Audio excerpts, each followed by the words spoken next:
चांद की दूधिया रोशनी में दूर दूर फैला हुआ रेगिस्तान दरिया के पानी जैसा नजर आता था। अपने बड़े भाई असद के पीछे चलता हुआ 26 साल का अबद आसमान के तारों को देखता हुआ किसी ख्याल में खोया हुआ था। उनके पास एक ऊंट था जो कि प्यासा था, इसलिए अभी उसकी सवारी नहीं की जा सकती थी। अगला पड़ाव अभी दूर था जहां उन्हें ऊंट के लिए पानी और अपने लिए कुछ खाने को मिलता। दोनों आगे बढ़ ही रहे थे कि तभी बड़े भाई असद ने पीछे देखते हुए अबद से कहा, जरा जल्दी जल्दी पैर चला अबद, हमें सुबह होने से पहले शहर पहुंचना है। वैसे भी ये रास्ता खतरनाक है, मालिक ने इस रास्ते आने को मना किया था। रेगिस्तान का जो रास्ता उन दोनों ने चुना था, उस रास्ते सिर्फ वही लोग सफर किया करते थे जो या तो जल्दबाजी में हो या फिर उन्हें उस रास्ते की सच्चाई न पता हो। कुछ तो था उन रास्तों पर जिससे ये दोनों अनजान थे। अपने बड़े भाई के पीछे चलते हुए अचानक अबद को एहसास हुआ जैसे कोई चीज रेंगती हुई उसके पीछे चल रही हो। अबद ने चौंकते हुए पीछे देखा। उसे एक मोटी सीधी लाइन नजर आई जो कि रेत में उभरी हुई थी। क्या हो सकता था वो? अबद डर गया। उसने फौरन अपने भाई को आवाज दी, भाईजान, यार रेत में कुछ है।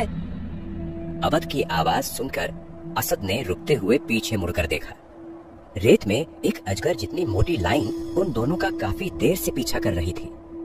उसे देखकर अबद ने कहा, अरे कुछ नहीं है, तेज हवा के चलते ऐसी लकीरें रेत में बनना आम बात है। तू बस जल्दी जल्दी चलता रहे, बाकी चीजों पर ध्यान मत दे। इतना बोलते हुए असद दोबारा मुड़कर जल्दी जल्दी चलने लगा।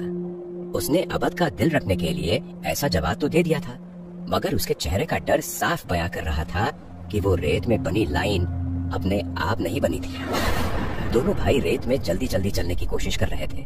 काफी देर से चलने की वजह से उनकी सांसें फूलने लगी। वो रेत में बनती लाइन अभी भी उनका पीछा कर रही थी। दोनों आगे बढ़ ही रहे थे कि तभी एक तेज रेत का तूफान उठा। हवा में चारों तरफ रेत फैल गई। ऐसे में आगे कुछ भी देख पाना मुश्किल था। दोनों अपनी आंखों पर हाथ रखकर जमीन पर बैठ गए और दुआ पढ़ने लगे। या अल्लाह हमारी मदद कर, या अल्लाह हमारी मदद कर। जमीन में रेंगती हुई चीज उनके करीब आती जा रही थी। उनका ऊंट डरा हुआ जोर जोर की आवाजें निकाल रहा था। घुटने पर बैठे हुए दोनों ने अपना सिर जमीन पर रख दिया। असद और अबद को अपनी मौत साफ नजर आ रही थी। कुछ देर बाद दोनों ने महसूस किया कि आंधियां चलना बंद हो चुकी थी।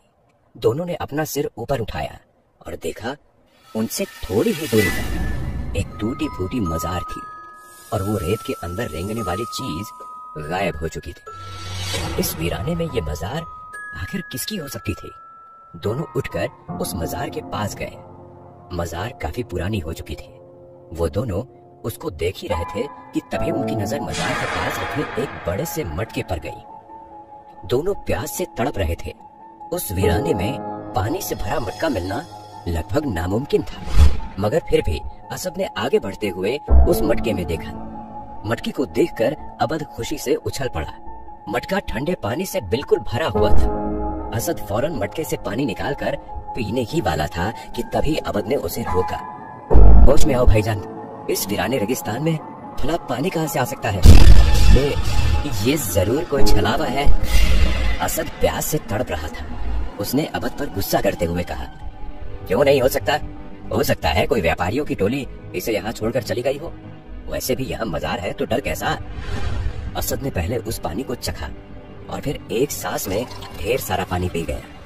पानी पीकर उसने कहा, अरे वाह, इतना मीठा पानी मैंने आज तक नहीं पिया। फिर अबद ने भी पानी चखा। पानी वाकई बहुत मीठा और ठंडा था।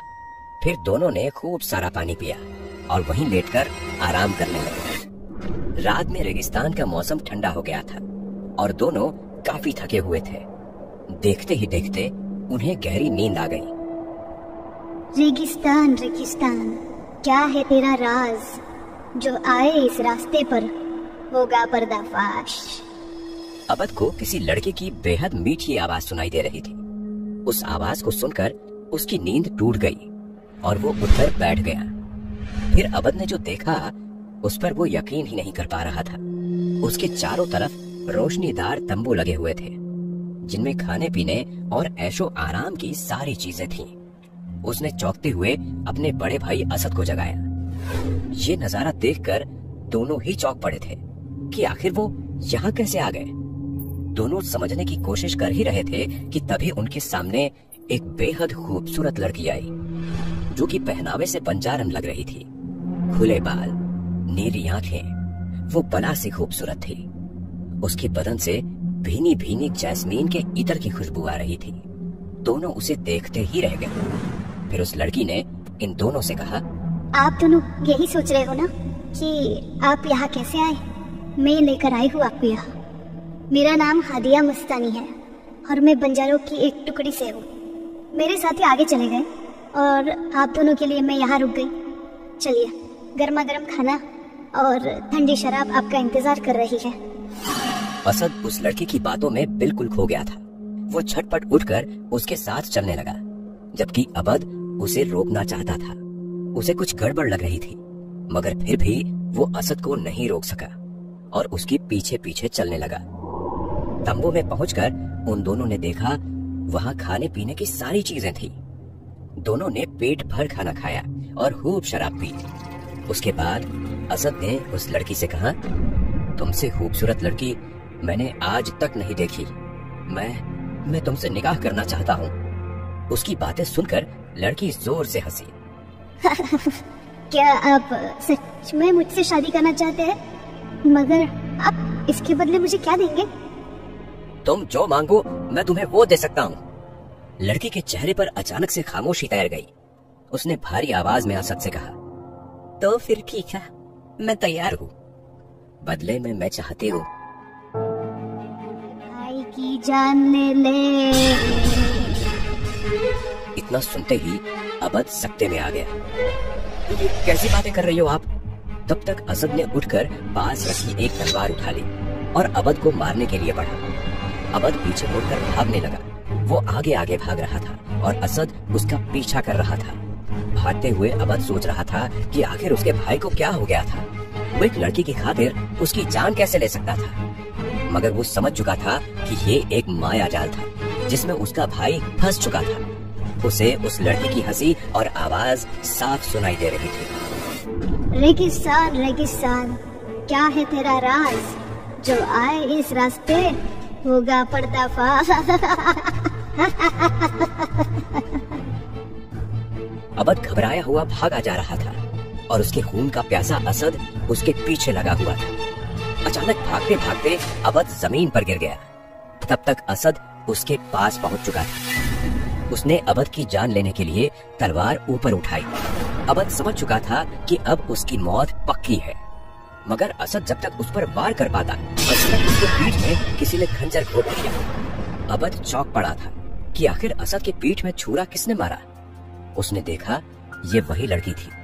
उस लड़की ने हंसते हुए कहा, इंसानी फितरत, तुम सब एक जैसे हो, लालच में अंधे। तुम्हारा भाई लालच में अंधा हो चुका था, इसलिए उसका मरना तय था। मगर तुम अलग हो। मैं तुम्हें अपने साथ ले जाऊंगी।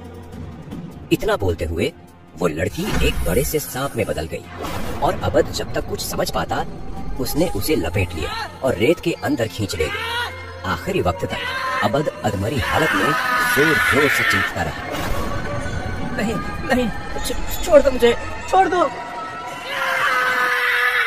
अबद की एक तीखी चीख उस वीराने रेगिस्तान में गूंज गई। इस घटना के लगभग 40 साल बाद उस रेगिस्तान से काफी दूर छोटे से गांव में एक बूढ़ा आदमी बैठा हुआ हुक्का पी रहा था। उसके पास 24 साल का एक लड़का बैठा हुआ था। उसने बूढ़े आदमी से पूछा, बाबा, क्या आपने सच में उस नागिन को देखा था जो बंजारन का रूप बनाकर लोगों को अपने तिलिस्म में फंसा लेती है? हाँ बेटा, मैंने देखा है उसे। आज से लगभग 40 साल पहले मैं और मेरा भाई अबद मक्का शहर में एक सेठ के यहाँ काम करते थे। हमें दूसरे शहर से कुछ सामान लाना था। हमने जल्दबाजी में रेगिस्तान का वो रास्ता चुना जो उस मनहूस के पास ले जाता था। उस रात उस नागिन ने मेरा सब कुछ छीन लिया। उसका दिया हुआ जख्म आज भी मेरे पीठ पर है। उस रात जख्मी होने के बावजूद असद जिंदा बच गया था। उस पर बंजारों की एक टोली की नजर पड़ गई थी। कहते हैं आज भी उस रास्ते पर वो नागिन किसी भटके हुए मुसाफिर का इंतजार करती है।